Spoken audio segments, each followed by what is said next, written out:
Deportes en Radio Libertad.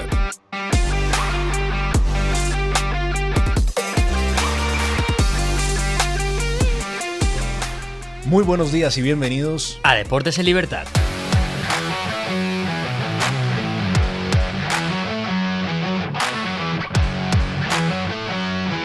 Y empezamos las noticias hablando de la Vuelta, porque hasta el final ha habido polémica, Guillo. Sí, exactamente. La última etapa se tuvo que suspender por los desmanes ocasionados por los manifestantes pro-palestinos en Madrid, que al final pues consiguieron su cometido, ¿no? Boicotear la Vuelta a España. En lo deportivo, como ya adelantaban nuestros compañeros en Mañanas en Libertad, el ganador de la Vuelta a España fue Jonas Vingegaard, el corredor del Visma, que es danés, se coronó campeón de la Vuelta por primera vez, sacándole 1 minuto y 16 segundos al portugués Joao Almeida del UAE Team. Los ciclistas tuvieron que improvisar la premiación en el hotel del Jumbo-Visma, donde al final, pues encima de neveras, simularon lo que era la premiación que iba a celebrarse en la Plaza de Cibeles en Madrid. Simplemente para destacar, Matthew Riticello del Israel Premier Tech fue el ganador de la malla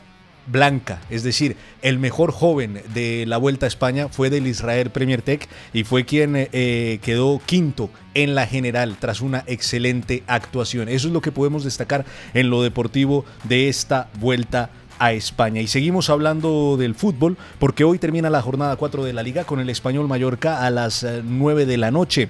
Pero anoche el Barcelona protagonizó la goleada del fin de semana. Efectivamente, el Barcelona ayer en el Johan Cruyff, recuerden que no se jugó ni en el Camp Nou ni en Montjuic este partido, se jugó en el Johan Cruyff con 6.000 asistentes. Por cierto, imagino que había gente del Valencia porque se escucharon algunos cánticos en contra de la directiva y algunos cánticos de Valencia, échale y lo que viene. Y el Barcelona en ese partido contra el Valencia, que dio una cara muy mala, el equipo de Corberán, gana 6-0. Hay que decir que se van simplemente 1-0 en la media parte y después a la vuelta meten otros 5. Fueron 3 los anotadores, a pesar de que fue un 6-0, porque metió 2 goles Fermín, 2 goles Rafinha y 2 goles Lewandowski, que tanto Rafinha como Lewandowski entraron en el segundo tiempo. Rafinha en el minuto 45 para empezar el segundo tiempo y Lewandowski un poquito después. Hay que destacar también en ese partido que hubo un tridente de ataque inédito, porque jugaron los 3 a priori suplentes al inicio de la temporada. Por izquierda Marcus Rashford, por derecha Rooney Bargi y en punta Ferran Torres. Aunque Ferran ha sido titular estos 3 partidos, hay que decir que a priori empezaba como suplente. Especialmente hay que destacar ese primer partido, ¿no?, de Rooney Bargi, después de que se haya podido inscribir al jugador que provenía del Copenhague. Simplemente para poner el último foco del partido, creo que el Valencia tuvo muchos problemas para defender a Fermín López, que finalmente no se fue del Barça y que ha sido clave para este partido. Pero no fue el único partido que se jugó, no fue el único partido importante de esta jornada, porque también jugó el Real Madrid contra la Real Sociedad, donde además ganó en casa de la Real Sociedad. El Real Madrid gana en casa de la Real Sociedad, consigue pleno de victorias en este inicio de liga, 4 de 4. Ha ganado todos los partidos Xabi Alonso, por lo cual el Real Madrid es líder en este inicio de la liga. 1-2 terminó ganando el Real Madrid contra la Real Sociedad en Anoeta. Mbappé abrió el marcador con un gran gol en los primeros minutos del partido. Luego Arda Güler pone el 0-2 tras una asistencia de Mbappé, y en el segundo tiempo Mikel Oyarzábal desde el punto penalti, tras una mano de Dani Carvajal en el área del Real Madrid, pues termina descontando para tener ese marcador final de 1-2. La polémica quedó servida después de que en la primera parte del partido Gil Manzano expulsara a Dean Howson, el defensa del Real Madrid, por un contacto con Mikel Oyarzábal, que el árbitro interpretó como una jugada de peligro y que Mikel Oyarzábal quedaba solo frente a la portería de Thibaut Courtois. Pues bueno, al final en la retransmisión se pudo ver claramente que estaba muy cerca Eder Militao y que estaba muy lejos del área del Real Madrid esa situación que se presentó en el partido. Sin embargo, pues bueno, Dean Howson terminó siendo expulsado. El VAR no intervino para revisar la expulsión del Real Madrid, cosa que generó muchísimo malestar en el Real Madrid, tanto así que Real Madrid Televisión, después del enfrentamiento, dijo que el club está pensando emitir una denuncia formal ante la FIFA por los constantes errores arbitrales, no solamente en estas primeras 4 jornadas, sino también arrastrados desde la temporada pasada. Escuchemos a Xabi Alonso lo que dijo sobre ese error puntual en este partido, sobre esa roja, sobre Dinhausen. Mili estaba cerca, el balón no estaba controlado, todavía quedaban 40 metros. Es mi interpretación, el árbitro ha tenido otra, el del VAR también ha debido tener otra. Viendo ahora la repetición, no cambio de opinión.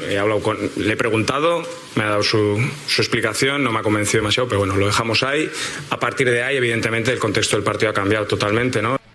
Esas han sido las palabras de Xabi Alonso, pero bueno, tenemos más resultados que nos dejó esta jornada número 4 de la Liga. Uno de ellos, la primera victoria del Cholo Simeone. Sorprende esta declaración, ¿no? Primera victoria en jornada 4 del Atlético de Madrid. Gana 2-0, además solvente contra el Villarreal. Se jugaba en el feudo rojiblanco. Gran partido de los del Cholo Simeone, que yo creo que salieron con otra cara. Creo que se demostró una proactividad que no habíamos visto en esos primeros 3 partidos. Y además lo demostró ese gol de Barrios y ese segundo gol de Nico González, debut soñado para un jugador, salir y meter ese gol de la victoria, como digo, contra uno de los grandes equipos de esta temporada y que está demostrando ser uno de los grandes equipos de la Liga. Veremos qué llega a hacer en Champions el equipo de Marcelino. Hay que decir que el equipo de Marcelino tuvo muy pocas ocasiones. Sí que es verdad que al final de la primera parte alguna desconexión defensiva del Atlético de Madrid provocó que llegase el Villarreal, pero en la segunda parte, donde previsiblemente se esperaba pues un asedio más grande por parte del Villarreal, teniendo en cuenta que iban por detrás en el marcador, pues no, prácticamente no hubo ocasiones, y el Atlético de Madrid,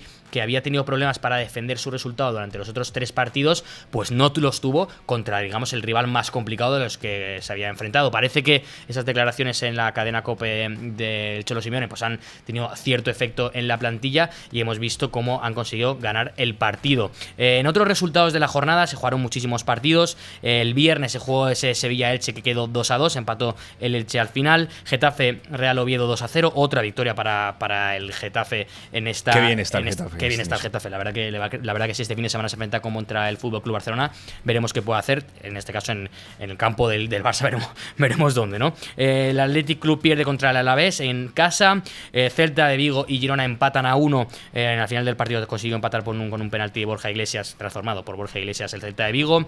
Levante 2, Betis 2, que empata al final del partido también. Osasuna 2-0 le ganó al Rayo Vallecano y, como decía Guillo al principio, hoy se cierra esa jornada con el Español Mallorca a las 9. Y damos por finalizado este apartado de fútbol y nos pasamos al tenis, porque hubo algo épico este fin de semana y España pasa a la fase final de la Copa Davis. Con grandes noticias, Eric. España este fin de semana culminó una remontada histórica con la victoria de Carreño sobre el danés Elmer Moller. Estará en la final A8 de la Copa Davis, que se disputará en Bolonia, y es que de esta manera la Armada remonta por primera vez en su historia un 0-2, nunca lo había hecho en la Copa Davis. Al final terminaron 2-3 con Pedro Martínez como gran figura de la jornada. Pedro Martínez, que en el cuarto partido le ganó a Casper Rune. Fue una hazaña completamente histórica. Holger Rune, sí, una hazaña completamente histórica lo que hizo España en esta Copa Davis, y bueno, ya se sitúa, ¿no?, en esa final A8.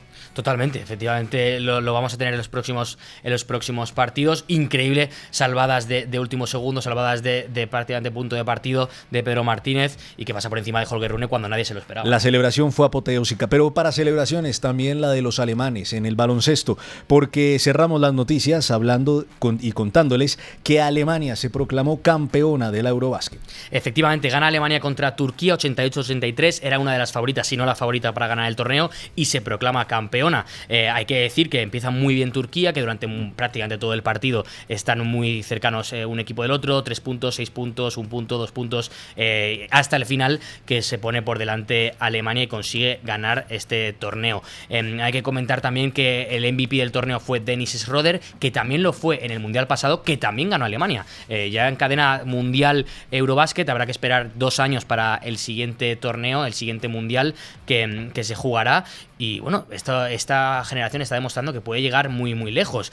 Como digo, el MVP del torneo fue Dennis Schroeder, el mejor quinteto en el que estuvo evidentemente Schroeder, su compañero de Alemania Franz Wagner, el pívot de Turquía que llegó a la final Alperen Sengun, y después Giannis Antetokounmpo, que llegó a las semifinales y se quedó con el tercer puesto. Hay que decir que Grecia, unas horas antes de esta final, ganó 92-89 por el bronce a Finlandia, y en la última posición de ese quinteto quedó Luka Doncic, el jugador de los Lakers, el jugador de Eslovenia, quedó en ese quinteto para cerrarlo. Y ahora que ya